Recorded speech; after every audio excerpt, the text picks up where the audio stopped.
PMC ప్రేక్షకులందరికీ నమస్కారం. ఆయుష్మాన్ భవ కార్యక్రమానికి స్వాగతం, సుస్వాగతం. ఆయుష్మాన్ భవ కార్యక్రమం ద్వారా ఎన్నో ఆరోగ్య సమస్యలకి చక్కని పరిష్కారం అందిస్తూనే ఉన్నాం. ప్రతిరోజు లైవ్ కార్యక్రమం ద్వారా ఇన్ కేస్ మీకు ఏమైనా సందేహాలు ఉంటే చక్కగా ఆ సందేహాలని నివృత్తి చేసుకోవటానికి మీరందరూ కాల్స్ చేసి మీ యొక్క సందేహాలని నివృత్తి కూడా చేసుకుంటున్నారు. మరి ప్రతిరోజులానే ఈరోజు కూడా మనందరి ముందుకి చక్కని గెస్ట్ వచ్చారు. వచ్చేది వర్షాకాలం, ఆల్రెడీ వర్షాలన్నీ స్టార్ట్ అయిపోయి వర్షాకాలంలో మనకి చాలా ఆరోగ్య సమస్యలు వస్తూ ఉంటాయి. సో మరి అలాంటి ఆరోగ్య సమస్యలకి, వర్షాకాలంలో వచ్చే ఆరోగ్య సమస్యలు మరియు దినచర్య సమస్యలకు పంచగవ్య ద్వారా పరిష్కార మార్గాల గురించి మనకి తెలియచేయటకు మనతో పాటు ఉన్నారు ఎండి పంచగవ్య భూషణ్, వైద్యరత్న, వైద్య సేవా ప్రపూర్ణ, గవ్య సిద్ధ డాక్టర్ ఆనంద్ కుమార్ మేకల్వార్ గారు మనతో ఉన్నారు. మరి వారిని అడిగి మరిన్ని వివరాలు తెలుసుకుందాం. నమస్తే అండి. ఓం నమస్తే జీ, వందే గోమాత్రం. సో మరి అసలు పంచగవ్య అంటే ఏమిటి? ముందుగా అంటే చాలామందికి ఈ క్వశ్చన్ ఉండొచ్చు, అందుకనే ముందుగా అదే ప్రశ్న అడిగాను. పంచగవ్య అంటే ఏమిటి, దాని ద్వారా ఎలా మీరు ట్రీట్మెంట్ చేస్తారు? ముందుగా మన ప్రేక్షకులకు నేను చెప్పాలనుకుంటున్నది ఏంటంటే, పంచగవ్య అనేసి అంటే ఈ యొక్క దేశవాళీ ఆవు ఏదైతే ఉన్నదో, అంటే జెర్సీ ఆవులు కాకుండా దేశవాళీ ఆవు అంటే మోపురం ఉండాలి అండ్ ముంగట గంగడోలు అలా ఉన్న ఏదైతే ఆవు ఉంటుందో దాన్ని మనం దేశవాళీ ఆవు అనేసి అంటాము. వీటి యొక్క గవ్యాలు అంటే పాలు, పెరుగు, నెయ్యి, గోమయము, గోమూత్రము, ఇలా ఈ పంచగవ్యాలు అన్నట్టు వాటి నుంచి మనం సేకరిస్తాము. ఈ పదార్థాలతోని శరీరాన్ని ఆరోగ్యవంతంగా తయారు చేసుకోవడానికి మనం వీటిని ఏ సమయంలో ఎలా ఉపయోగించుకోవాలన్నదే ఇక్కడ ట్రీట్మెంట్ అన్నట్టు. దీన్నే మనము పంచగవ్య చికిత్స అని అంటాము. అయితే దీని లోపల పంచగవ్యాలతో పాటు ఈ యొక్క మన ప్రకృతిలో దొరికే సహజసిద్ధమైన మూలికలు ఏవైతున్నాయో వీటి యొక్క కాంబినేషన్స్తోని ఒక పర్టికులర్గా వచ్చే ఏదైనా బాడీలో డిసార్డర్ కానివ్వండి, రోగం కానివ్వండి, దాన్ని నివారించడానికి మనము యూజ్ చేసుకుంటాం. కాబట్టి వీటిని అద్భుతమైన పరమౌషధాలుగా మనము పరిగణించవచ్చు. అందుకోసమే ఆవు మనకు పూజనీయమైనదండి. సో నిజంగానే ఆవుని మనం దేవతగా పూజిస్తాము. గోమూత్రం చాలా ఆరోగ్యకరము, చాలా పవిత్రమైందని కూడా మనం మన హిందూ సాంప్రదాయంలో భావిస్తూ ఉంటాం. బట్ దాని వెనకాతలో ఒక సైన్స్ ఉంది అంటారు.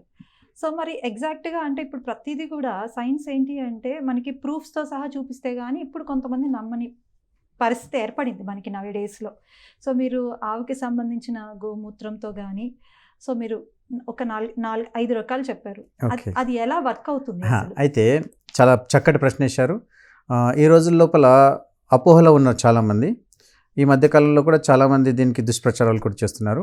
అయితే ఇది సనాతన ధర్మం నుంచి మనకు ఈ యొక్క దీన్ని జంతువు అనకుండా మనం ఏమంటామంటే గోమాతగా వర్ణిస్తామన్నట్టు. జంతువుల లోపల మీరు ఏ జంతువుని చూసుకున్నా కానీ ఈ అద్భుతమైన పదార్థాలకు ఉన్న లక్షణాలు వేరే పదార్థాలకు లేవు.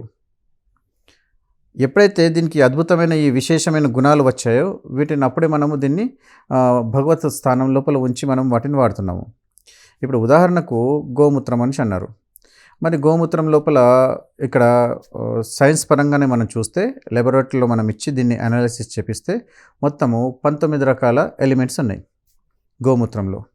ఇవి కాకుండా అన్నోన్ ఎలిమెంట్స్ వచ్చేసి మీకు ఇంకో 10-15 రకాల అన్నోన్ ఎలిమెంట్స్ ఉన్నాయి. దీని గురించి మా గురుగారు విపులీకరించి చెప్పారు ఆల్రెడీ. మీరు వెబ్సైట్లో వెళ్ళినా మీరు చూసుకోవచ్చు, పంచగవ్య.comలో వెళ్ళి చూసినా మీకు దొరికిపోతుంది. అయితే ఈ యొక్క 19 రకాల ఎలిమెంట్స్ ఏవైతే ఉన్నాయో ప్రతి ఎలిమెంట్ అంటే ప్రతి ఖనిజ పదార్థం ఏదైతే ఉన్నదో శరీరానికి అద్భుతంగా ట్రీట్మెంట్ మరియు రిపేర్ చేయడానికి అద్భుతంగా పనిచేస్తుంది. అలాగే మీరు శిలాజిత్ అని వినే ఉంటారు. కొండల లోపల వచ్చే దాని యొక్క చెమట ద్వారా శరీరానికి బలాన్ని ఇస్తుందని. దాని లోపల ఉన్నది ఓన్లీ 18 ఎలిమెంట్సే. 17 to 18 ఎలిమెంట్స్ ఉన్నాయి. అంటే దాని లోపల ఎంత శక్తి ఉందో దానికంటే ఇంకా 2 ఎలిమెంట్స్ దీంట్లో ఎక్కువ ఉన్నాయి కాబట్టి దీంట్లో ఇంకెక్కువ శక్తి ఉన్నది. అంటే దాన్ని మీరు ఎలా అయితే వాడుతున్నారో దీన్ని కూడా అలానే వాడుతున్నారు. అంటే దానికి దీనికి పెద్ద తేడా ఏం లేదు. అయితే దీంట్లో అది మనకు గుట్టలెక్కి గుట్టల్లోకి సేకరించాలన్నట్టు అదొక పద్ధతి. అంత చేసినా కానీ దాన్ని కరిగించడానికి యూజ్ చేసే ప్రక్రియ లోపల యూజ్ చేసేది మళ్ళీ దాని లోపల గోమూత్రమే. గోమూత్రాన్ని వేసి దాన్ని వేడి చేసినప్పుడు కరిగించి దానిలోకి తీస్తారు. అది కూడా ఒక ప్రక్రియనే. దానిలో కూడా గోమూత్రాన్ని యూజ్ చేస్తున్నారు. అంటే ఇక్కడ డబుల్ పవర్ వచ్చేస్తుంది అన్నట్టు. దీన్ని ఏం చేస్తారు అని అంటే శారీరక దౌర్బల్యం ఉన్న వాళ్ళు దీన్ని యూజ్ చేస్తారు. దీన్ని కూడా శారీరక దౌర్బల్యము డైజెషన్ ఇష్యూస్ ఉన్నవారు, ఏం తిన్నా కానీ తినాలనిపిస్తలేదని అనిపిస్తూ ఉంటుంది కదా నాలుకకు, అలాంటి వారు. తర్వాత కడుపు క్లీన్ లేనప్పుడు, అంటే కడుపు ఉబ్బరంగా ఉండి నా మోషన్ క్లియర్ అవుతలేదు అన్న వాళ్ళకు, గ్యాస్ట్రిక్ ప్రాబ్లం వచ్చిన వాళ్ళకు, కాన్స్టిపేషన్ ప్రాబ్లం ఉన్న వాళ్ళకు, గ్యాస్ట్రిక్ ప్రాబ్లం ఉన్న వాళ్ళకు, చాలామందికి వాతం పెరిగిపోయిన తర్వాత ఒళ్ళు నొప్పులు వస్తూ ఉంటాయి. అలాంటి వారికి ఈ గోమూత్రాన్ని మనం ఇస్తాం. ఎప్పుడైతే శరీరంలో ధాతు లోపం జరుగుతుందో అప్పుడు శరీరం అనేది క్షీణించిపోతూ ఉంటుంది. అప్పుడు చాలామందికి సెక్షువల్ ఎబిలిటీ తగ్గిపోతుంది. ఇప్పుడైతే ఫర్టిలిటీ ప్రాబ్లం వచ్చేసేస్తుంది, సెక్షువల్ ఎబిలిటీ తగ్గిపోతుంది. వీటిని మనము అధిగమించేసి ఆరోగ్యవంతులు కావడానికి ఈ గోమూత్రం అనేది అద్భుతంగా పనిచేస్తుంది. అందుకోసము ఆవు యొక్క పంచగవ్యాలని శారీరక ఉన్నతి కోసం మనం వాడతాము. ఆ ఉన్నతి లోపల మనం ఎలా చూసుకోవాలి అని అంటే పవిత్రమైన భావనతో చూసుకుంటూ దాన్ని పవిత్రంగా సేకరించడం, బాడీకి ఇవ్వడం మొదలు పెట్టేస్తే మీకు ఆ స్థితి వచ్చేస్తుంది. ఈ విధమైనటువంటి మీ స్థితికి వెళ్ళిపోయారనుకోండి, మీకు ఎటువంటి రకమైనటువంటి రోగాలు రావు. అయితే మన పంచగవ్య లోపల మనము ప్రతిసారి మన ప్రేక్షకులకు చెప్తానే ఉంటాం. దీని లోపల ఫస్ట్గా మనం చేయాల్సింది ఏంటి అని అంటే గోమూత్రాన్ని తీసుకునే విధానం మనకు తెలవాలి. ఫస్ట్ ప్రొద్దున టైం లోపల ఫస్ట్ గోమూత్రం వేస్తుంది కదా, ఆ వేసే టైంలో ఫస్ట్ వచ్చిన దారాన్ని వదిలేసి మిగతా దారాన్ని ఒక టబ్లో తీసేసుకుంటాం. మనం ఒక జగ్లో కానీ టబ్లో కానీ సేకరిస్తాము. సేకరించిన తర్వాత బట్టని 8 వరుసలు చేయాలి. ఇలా 2 వరుసలు, ఇలా 4 వరుసలు, ఇలా ఫోల్డ్ చేస్తే 8 వరుసలు. ఈ 8 వరుసల్లో పెట్టి దీని నుంచి వడబోయాలి. అలా వడబోసిన అదే వడబోసిన గోమూత్రం ఏదైతే ఉన్నదో దాన్ని ఆ పోసిన వెంటనే మనకి ఎలా ఉంటుంది, గోరువెచ్చగా ఉంటుంది. అప్పటిదప్పుడు అలా చేసిన తర్వాత మొట్టమొదటి వ్యక్తి అయితే ఒక 10 ml, కొంచెం శరీరం బాగుంది దృఢంగా ఉన్నాడు వ్యక్తి అనేసి అంటే మోషన్ క్లియర్ అవ్వాలి, కాన్స్టిపేషన్ ప్రాబ్లం ఉంది అన్న వాళ్ళకు అలాంటి తాజా గోమూత్రాన్ని ఒక 1/2 కప్ ఇవ్వచ్చు, అంటే 20 ml ఇవ్వచ్చు. అలా ఒకవేళ ఇచ్చేసారనుకోండి, అతనికి ఏమవుతుందంటే మృదు విరోచనం అయిపోతుంది. మృదు విరోచనం అంటే ఏంటిది, మోషన్ క్లియర్ అవ్వడం. అయితే శరీరాన్ని ఇబ్బంది పెట్టకుండా మోషన్ క్లియర్ చేసే ప్రక్రియ లోపల గోమూత్రం అద్భుతంగా పనిచేస్తుంది పొద్దున తీసుకుంటే. అదే భోజనానికి గంట ముందు తీసుకున్నారనుకోండి, బాడీ లోపల కావాల్సిన ఈ యొక్క ఖనిజ తత్వాలు ఏదైతే మన బాడీకి తగ్గిందో ఆ ధాతు లోపము దాన్ని పూరిస్తుంది. అంటే దాన్ని ఏ విధంగా మనం తీసుకుంటే అది ఆ విధంగా మనకు పనిచేస్తుంది. అంటే దానికి కాలాన్ని బట్టి మనం తీసుకోవాల్సి వస్తుంది. అండ్ ఎలా తీసుకోవాలన్నది మనకు తెలవాలి. ఇది ఒకవేళ మీరు తెలుసుకున్నారనుకోండి, ఆవు యొక్క గోమూత్రము అమృతంతో సమానము. ఇప్పుడు ఆవు యొక్క గోమూత్రాన్ని మనం ఎవరితో పోలుస్తున్నాము, స్వామి ధన్వంతరులతో పోలుస్తున్నాము. గోమూత్రే వసతే ధన్వంతరి అని అన్నారు. అంటే ధన్వంతరి ఏం పనిచేస్తారు, వైద్యులు అన్నట్టు. ఈ గోమూత్రం అనేది ఎటువంటి రకమైనటువంటి రోగాలు వచ్చినా కానీ వాటిని నయం చేయడానికి ఈ గోమూత్రం అద్భుతంగా పనిచేస్తుంది. ఇది ఒకసారి 2 సార్లు మనం ఈ గోమూత్రం తీసుకుంటే మనకు కంప్లీట్గా హెల్త్ ఇష్యూస్ అన్నీ, ఏదైతే ఇన్ కేస్ కాన్స్టిపేషన్ ప్రాబ్లం అయినా, గ్యాస్ట్రిక్ రిలేటెడ్ అయినా, మీరు అన్నట్టు వాతం ఎక్కువైపోతుంది, బాడీ పెయిన్స్ వస్తున్నాయి. సో మనం ఎక్కడైనా మెడిసిన్స్కి వెళ్ళినా ఒక కోర్స్ ఇస్తారు, మీరు 15 days వాడాలి, 20 days వాడాలి, లేదంటే ఒక 3 months ఖచ్చితంగా వాడాలి అని చెప్పి. సో ఇందులో కూడా అలానే కోర్స్లా ఉంటుందా? అయితే ఇలా పర్టికులర్గా చూసే వాళ్ళకు నేను ఇచ్చే సలహా ఏంటిదంటే, మీ సరౌండింగ్లో ఖచ్చితంగా గవ్యసిద్ధులు ఉంటారు. లేని పక్షం లోపల హైదరాబాద్ మరియు నిజామాబాద్ లోపల మన బ్రాంచెస్ ఉన్నాయి కాబట్టి మీరు వచ్చి కలవచ్చు, పెద్ద విషయం ఏం కాదు. నంబర్లు మీకు డిస్ప్లే చేస్తారు, లేదంటే మీకు ఫోన్ చేసేస్తే మీకు తెలిసిపోతుంది. నంబర్ ఏంటంటే 8374494494 9100821244కి మీరు కాల్ చేసి అపాయింట్మెంట్ తీసేసుకోవచ్చు. అయితే ఇక్కడ ఏముంటుందంటే ప్రొద్దున బ్రహ్మ ముహూర్తం లోపల మోస్ట్లీ మేము నాడి చూస్తాం అన్నట్టు. ఇక్కడ నాడి చూడడం అంటే ఎలా, ఈ యొక్క చేతిని పట్టేసేసుకొని 3గా చూసుకుంటాం అన్నట్టు. వాత కఫ పిత్తాలు, వీరి శరీరం లోపల వాతం ఎంత ఉంది, పిత్తం ఎంత ఉంది, కఫం ఎంత ఉంది, వీరి యొక్క నాడి యొక్క కదలికని బట్టి వీరు గోమూత్రం ఎంత తీసుకోవాలి, తర్వాత నెయ్యి ఎట్లా తీసుకోవాలి, పాలు ఎలా తీసుకోవాలి, వారి జీవన శైలి ఎలా ఉండాలి అనేది మేము ఇక్కడ చక్కగా వివరించేస్తాము. దాని ప్రకారంగా వీరి యొక్క జీవన విధానం లోపల కొంచెం మార్పు తీసుకొచ్చారు అనుకోండి, అద్భుతంగా ఉంటుంది. ఇక మీరు అడిగిన ప్రశ్న ఏంటిది అనేసి అంటే గోమూత్రాన్ని రెగ్యులర్గా వాడచ్చా అనేసి అడిగారు. అండ్ ఇలా ఖచ్చితంగా తీసుకోవచ్చా, ఎంతసేపు తీసుకోవాలనేసి. అలాంటి వాళ్ళకు చెప్పేది ఏంటనేసి అంటే వారి యొక్క బాడీలో ఉన్న డిసార్డరు లేదంటే రోగం ఏదైనా అనొచ్చు. అయితే ఇక్కడ డిసార్డర్కి తర్వాత రోగానికి తేడా మీరు తెలుసుకోవాలి. ఇక్కడ డిసార్డర్ అంటే ఏంటిది? శరీరంలో పనిచేసే అవయవాలు తన స్థితిలో ఉండి తన పని తాను సవ్యంగా చేసుకుంటూ వెళ్ళిపోతే అది బాడీ చక్కగా ఉన్నట్టు, ఆరోగ్యంగా ఉన్నట్టు. కానీ నీ బాడీలో ఉన్న పార్ట్స్, ఉదాహరణకు ఊపిరితిత్తులు మనము తెలిసి తెలియకుండానే అసంకల్పితగా ప్రతీకార చర్య లోపల ఊపిరితిత్తులు పీలవడము, వదలడము అలా సహజంగా జరిగిపోవాలి. కానీ ఈ రోజుల లోపల ఏమవుతుంది? కాలుష్యం వల్ల కానివ్వండి, తర్వాత ఉన్న వాతావరణం సరిగా ఇంట్లో లేకపోవడము, మెంటల్లీ టెన్షన్లు ఉండడం వల్ల ఏం జరుగుతుంది? ఊపిరి విపరీతంగా పిలవడం జరుగుతుంది. ఇది ఏం జరుగుతుంది ఇక్కడ? మీ ఊపిరితిత్తులు తన సహజ గుణాన్ని కోల్పోతుంది. తర్వాత వచ్చేసి కళ్ళ యొక్క సహజ గుణం ఏంటిది? నార్మల్గా చూడడము, ఏమున్నదో చక్కగా చేసుకోవడము.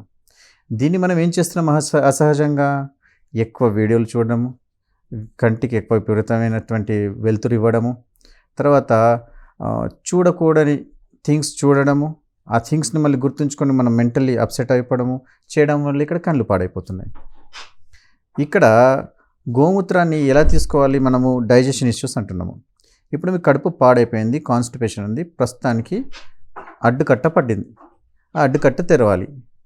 ఇది ఏం చేస్తుంది అంటే దీని లోపల ఉన్న గుణం వల్ల ఆ అడ్డుకట్టను తెంచేసిన తర్వాత బాడీ శుద్ధి అయిపోయింది, రిలాక్స్ అయిపోయింది. ఇప్పుడు మీరు ఏం చేయాలి?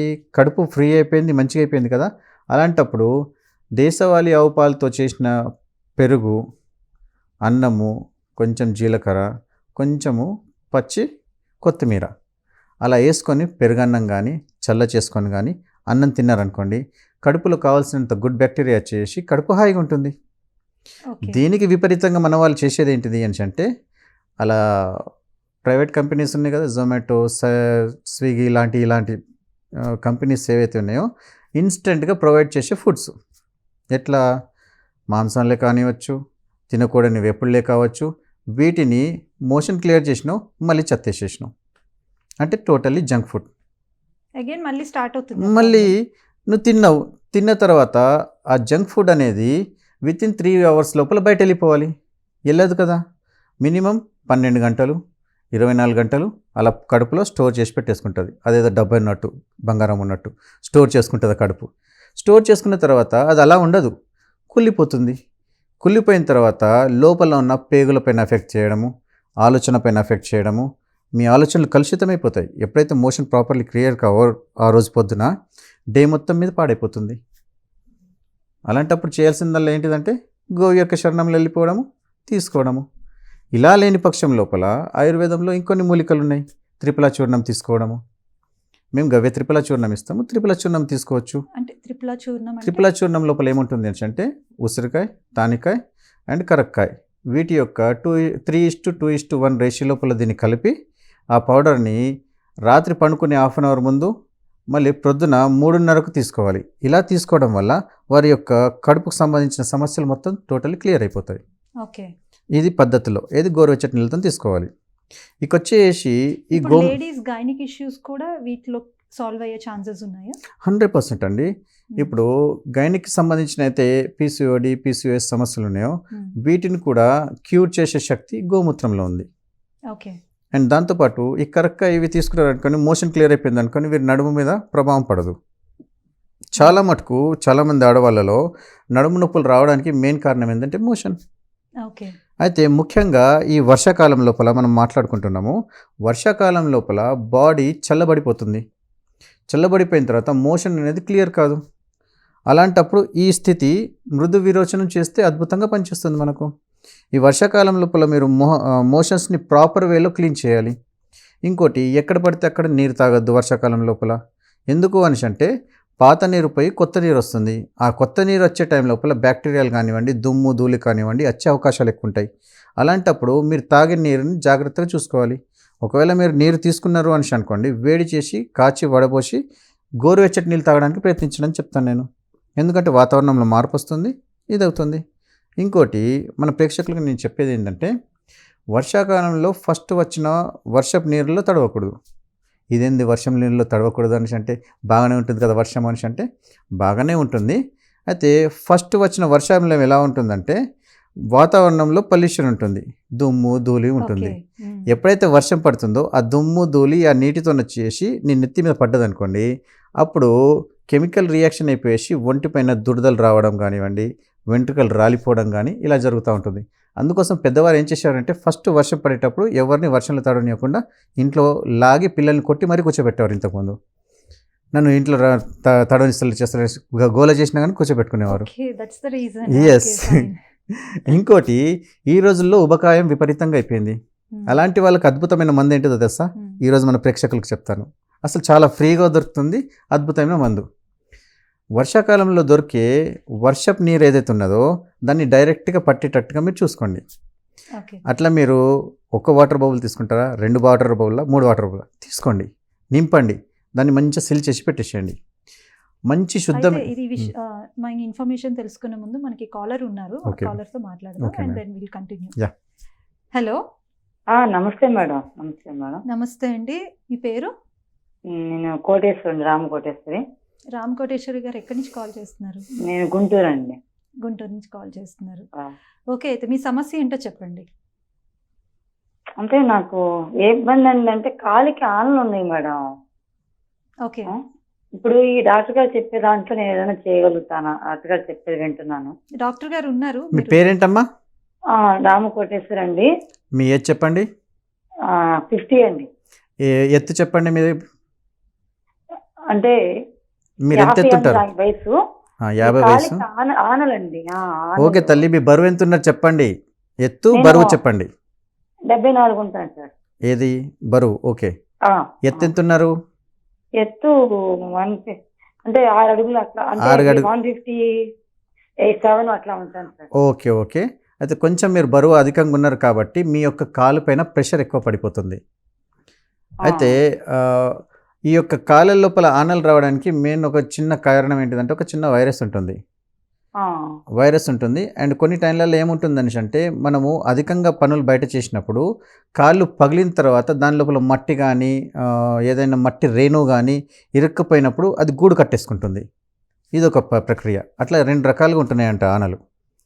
అయితే వీటికి మనం చేయాల్సింది ఏంటి అనేసి అంటే మోస్ట్లీ ముందు కాలంలో ఏం చేసేవారు అంటే దానికి కొంచెం చేడుకాని చేసేసి ఏదైనా జిల్లేడు పాలు పెట్టేస్తే అది వెళ్ళిపోయేది. తర్వాత కాలంలో ఏం చేస్తున్నాం మనిషి అంటే ఈ యొక్క మన నాయి బ్రాహ్మణులు ఉంటారు కదా, వాళ్ళు కానివ్వండి, ఆర్ఎంపీ డాక్టర్లు కానివ్వండి, వారితోని ఆ యొక్క ఆనల్ని తీసేస్తారు.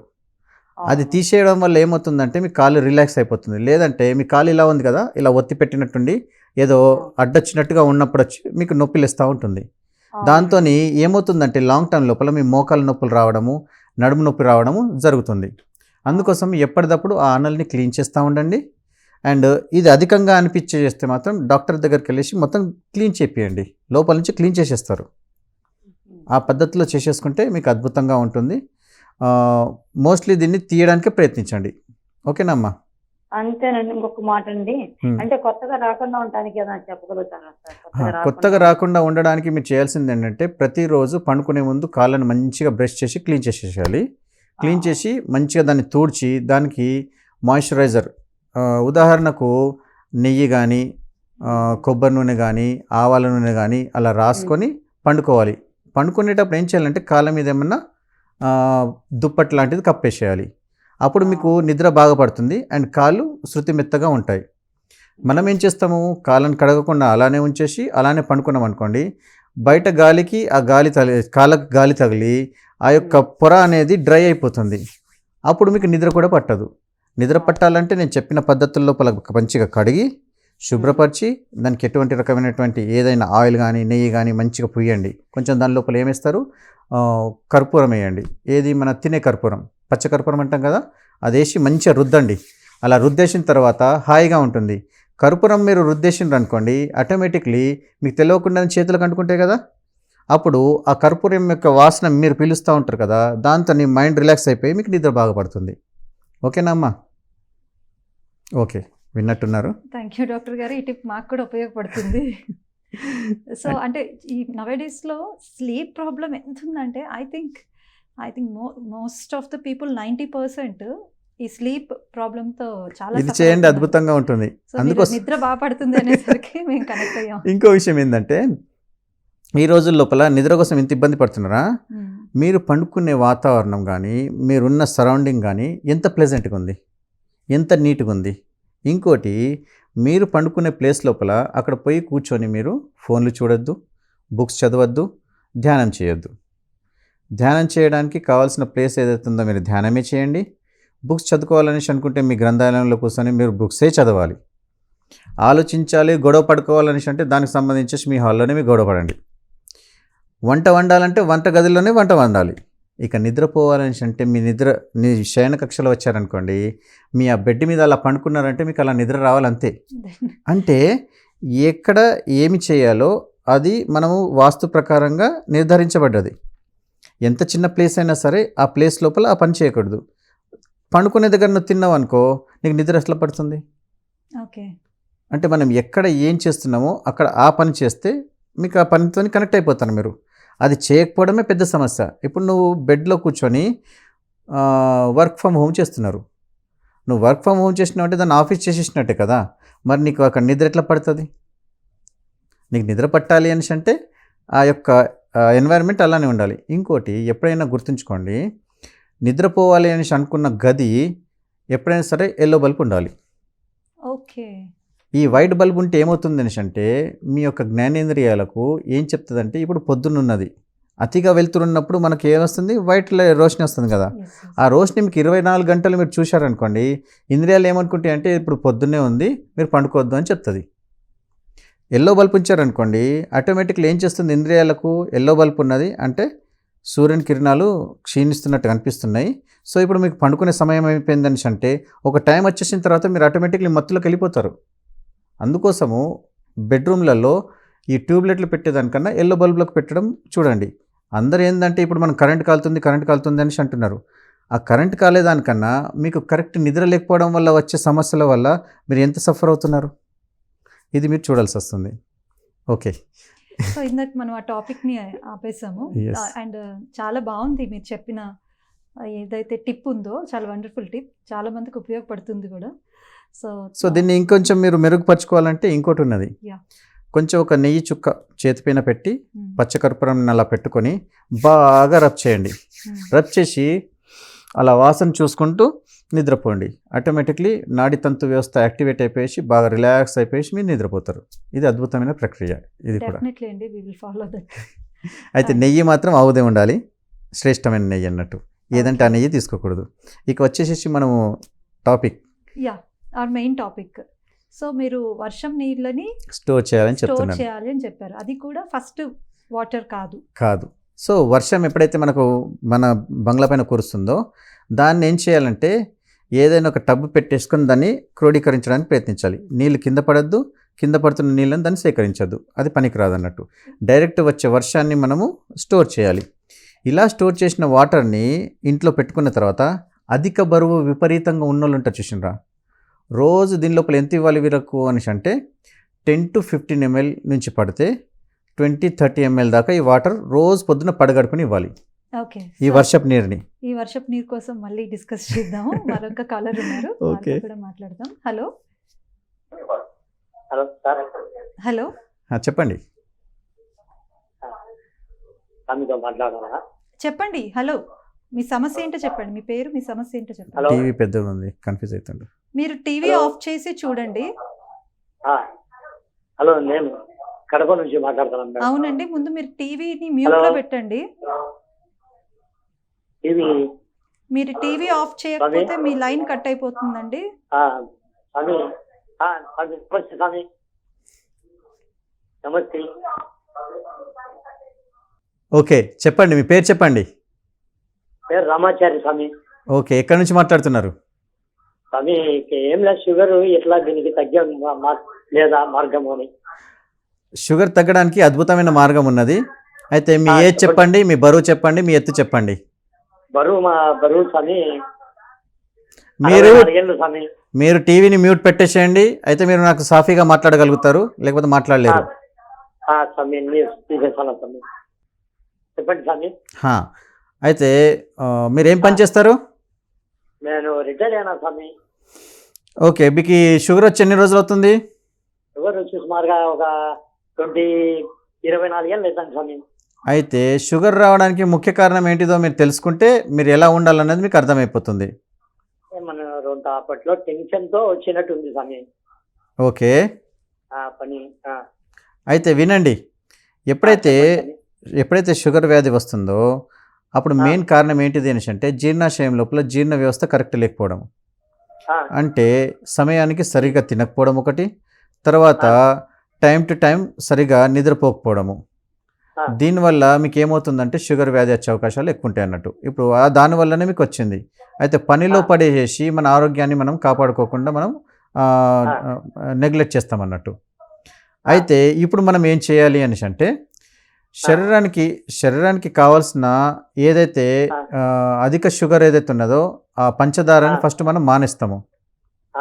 మానేస్తాం. ఆ ప్లేస్ లోపల మీరు ఏం చేయాలంటే న్యాచురల్గా దొరికే తీపిని మీరు తీసుకోవచ్చు. స్వామి న్యాచురల్గా దొరికే తీపిని తీసుకోవచ్చు. అంటే ప్రాకృతికంగా ఉన్న తీపి ఏదైతే ఉందో వాటిని మీరు తీసుకోవచ్చు. ఆ తీపి లోపల ఏంటిది అనేసి అంటే పండ్ల ద్వారా ఖట్టా మీఠా ఉంటాయి కదా, పులుపు తీపి కలిసిన ఏదైతే పదార్థాలు ఉన్నాయో వాటిని మీరు తినచ్చు. ఇంకా అన్నాన్ని డైరెక్ట్గా మల్లెపూలు లేకుండా దన్నం ఎట్లుండాలి, దంపుడు బియ్యము లేదా ఫైబర్ ఎక్కువ ఉండాలి. అలాంటి మీరు పదార్థం ఉన్న అన్నాన్ని మీరు తీసుకోగలిగితే మీ డైజెషన్ సిస్టమ్ ఇంప్రూవ్ అయిపోయేసి షుగర్ యొక్క అప్ అండ్ డౌన్ రేజ్ ఉంది కదా అది బ్యాలెన్స్ అయిపోతుంది. తర్వాత వచ్చేసి ఎప్పుడైనా సరే డైరెక్ట్గా బర్రె పాలు కానివ్వండి, తర్వాత జెర్సీ పాలు కానివ్వండి, ప్యాకెట్ పాలు కానివ్వండి తీసుకోవద్దు. మరి ఏ పాలు శ్రేష్టమైనవి అనేసి అంటే దేశవాళీ ఆవు పాలు శ్రేష్టమైనవి. తర్వాత వచ్చేసి షుగర్ ఉన్న వాళ్ళు స్పెషల్లీ మైదా మరియు గోధుమలు తీసుకోవద్దు. మైదా గోధుమలు తీసుకున్నారనుకోండి మీ యొక్క షుగర్ లెవెల్స్ ఎక్కడున్నాయో అక్కడనే ఉంటాయి, లేకపోతే ఇంకా పెరుగుతాయి కానీ తగ్గవు. ఎందుకంటే దీని లోపల గ్లూకోటిన్ ఉంటుంది, ఈ యొక్క మీ డైజెషన్ సిస్టమ్ని మొత్తం పాడు చేసేస్తుంది. ఇక తర్వాత వచ్చేసి రిఫైన్డ్ ఆయిల్ మీరు తినకూడదు.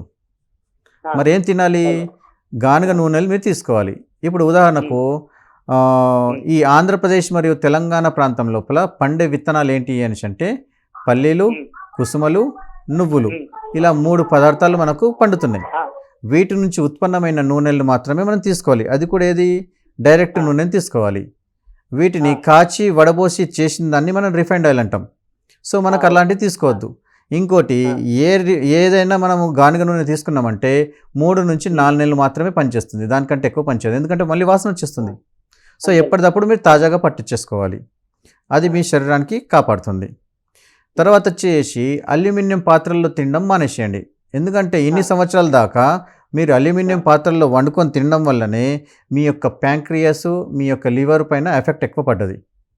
ఎందుకు, అల్యూమినియం ఎప్పుడైనా సరే ధాతువు కడిగిన కొద్దీ కరుగుతూ ఉంటుంది, తిన్న కొద్దీ మన బాడీలో డిపాజిట్ అవుతుంది.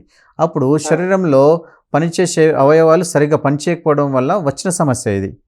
అందుకోసం మీరు చేయాల్సిందల్లా ఏంటిది అని అంటే అల్యూమినియం పాత్రలని టోటల్లీ అవాయిడ్ చేయండి.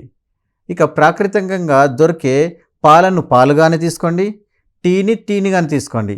అంటే డికాషన్ లాంటివి తీసుకోవచ్చు, కానీ పాలు మరియు తేయాకుని అంటే ఈ యొక్క టీ పొడిని మీరు కలిపారనుకోండి అది విషంగా మారిపోతుంది. అలా మీరు తీసుకోవడం వల్ల ఉబకాయము, ఒళ్ళు పెరిగిపోవడము, ఊపిరితిత్తులకు సంబంధించిన సమస్య, కఫం పెరిగిపోవడము, ఇరిటేషన్ రావడము. ఇప్పుడు ఈ వర్షాకాలంలో మీరు ఇలాంటి వస్తువులు మీరు తీసుకున్నారని అంటే అధికంగా మోషన్స్ తలగడము, అన్డైజెషన్ ఇవన్నీ స్టార్ట్ అవుతాయి.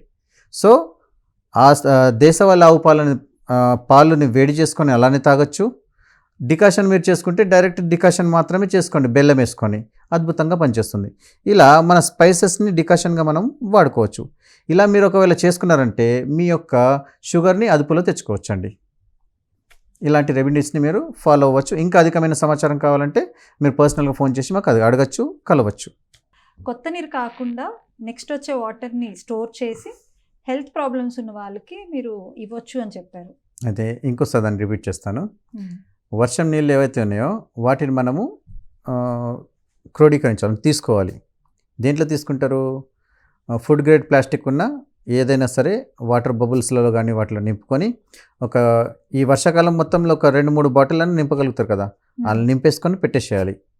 ఏవైతే అధిక బరువు ఉన్న సమస్యలు, ఒబిసిటీ ఉన్నది కదా ఇలాంటి వాళ్ళు, అండ్ బాడీలో టాక్సిసిటీ ఎక్కువ ఉన్నది, కాన్స్టిపేషన్ ఎక్కువ ఉంది, ఇలా ఉన్న వాళ్ళు ఏం చేయాలి అంటే రోజు ఒక టీ కప్ కానీ లేకపోతే ఒక చిన్న గ్లాస్ ఉంటుంది కదా, అలాంటి గ్లాస్లో ఎంతైతే వాటర్ వస్తుందో అంత వాటర్ని మీరు రోజు పొద్దున పడగడుపున తీసుకోండి.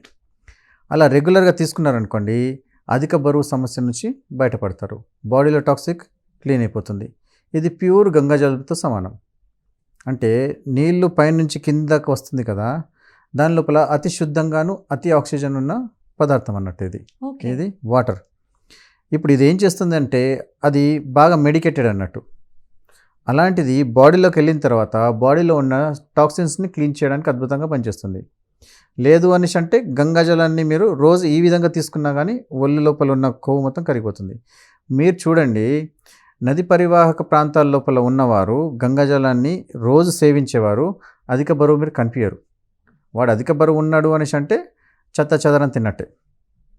ఏదైతే చెత్త చెదరం తినకుండా ఓన్లీ శాకాహారులుగా ఉంటూ ఈ యొక్క నది నీటిని వారు యూజ్ చేసుకుంటారో వారు ఎప్పుడైనా సరే నార్మల్గా ఉంటారు. అండ్ ఉరకడానికి మేకలాగా ఉంటారు. చూసుకోండి మీరు. ఈ విధంగా మీరు రెగ్యులర్ బేస్ లోపల మీరు ఈ వాటర్ని మీరు ఒకవేళ కన్జ్యూమ్ చేయగలిగితే అధిక బరువు ఏదైతే ఉన్నదో వాటి నుంచి మీరు అధిగమించవచ్చు. ఈ విధంగా చేసుకోవచ్చు. ఈ వర్షం నీరుని మనం ఎన్ని రోజులు స్టోర్ చేయొచ్చు? అండ్ మీరు చెప్పారు కదా ఎనీ వాటర్ బబుల్స్ రిలేటెడ్ అంటే ఇప్పుడు ప్లాస్టిక్ బాటిల్స్ ఉంటాయి కదా, అందులో అయినా స్టోర్ చేయొచ్చు? మోస్ట్లీ మనం ప్లాస్టిక్కి వ్యతిరేకులము. ఎందుకంటే ప్లాస్టిక్ ఏం చేస్తుందంటే నానో ప్లాస్టిక్స్ ఏవైతే ఉన్నాయో వచ్చేసినాయి అంటే క్యాన్సర్ కారకం ఇవి. సో అయినంత మటుకు దాని నుంచి అవాయిడ్ చేయడానికి మనం ప్రయత్నిస్తాం. ఏదన్నా ఉంటే లాంగ్ లిస్టింగ్ లోపల మట్టి కుండల్లో కానీ వీటిలో కానీ భద్రపరచాలి. ఇప్పుడు ప్రస్తుతానికి ఫుడ్ గ్రేడ్ ప్లాస్టిక్ వస్తుంది కాబట్టి అది కరగడం చాలా తక్కువ కరుగుతుంది కాబట్టి స్టోర్ చేసుకోండి.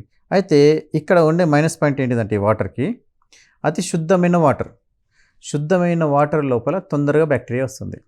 ఓకే. అంటే పదార్థము ప్రాణశక్తి ఉంది.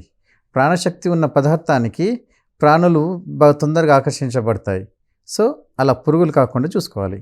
ఇంకోటి, ఏదైనా ఇంట్లో చేసిన వంట పదార్థము వేడివేడిగా నీట్గా ఉన్నప్పుడు మనం తిన్నామనుకోండి, శరీరానికి అరుగుతుంది, శరీరానికి బలాన్ని ఇస్తుంది. దాన్ని అలానే ఉంచేసేసి కొంచెం చల్లారింది అనుకోండి, డైరెక్ట్ బ్యాక్టీరియా అటాక్ అయిపోయేసి ఆ యొక్క పదార్థాన్ని అది తినేస్తుంది. అది మనకు తినడానికి యోగ్యంగా ఉండదు. అందుకోసం ఎప్పుడు వండిన పదార్థాలు అప్పుడు వేడివేడిగా తినాలని వర్షాకాలంలో చెప్తామన్నట్టు.